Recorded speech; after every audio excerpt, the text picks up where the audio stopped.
Assalamualaikum and hi everyone.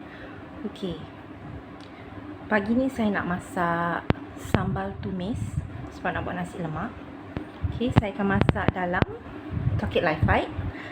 Akan masak daripada blend, tumis, semua.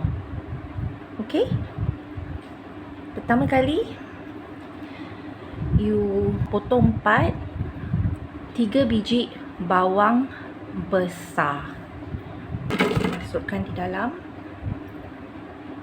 Ini saya akan kisar untuk blend. Sekejap je, dalam 20 saat macam tu.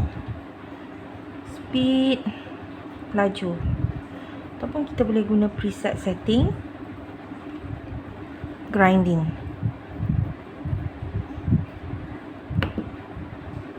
Alright, ini first time ya saya masak sambal tumis dalam toket Lifeite. Okay, tekan start.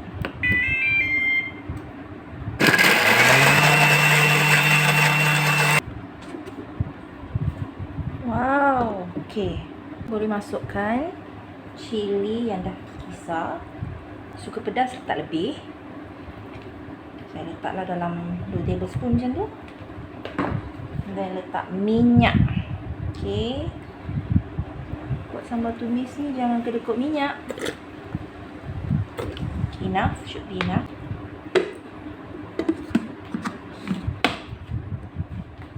Suhu 100. Check. Okay, saya nak masak lama sikit. Saya suka dia garing lagi lah. Okay, 5 minit. Suhu 100, speed 2. Okay, nampak cantik.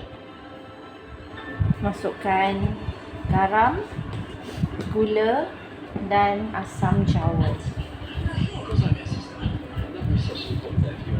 Sambal tumis kena manis-manis sikit. So now saya masukkan dulu 3 sudu besar gula, garam sedikit. Sedangkan saya tak guna asam jawa, saya guna kombucha sikit. Okay, sama masak sikit lagi, mungkin dalam 1 minit 2 minit.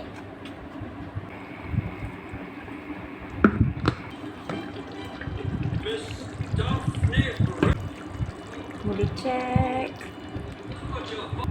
Kalau you puas hati dengan rasa dia, dah boleh tutup.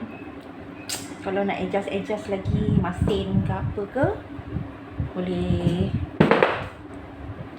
tambah perencah.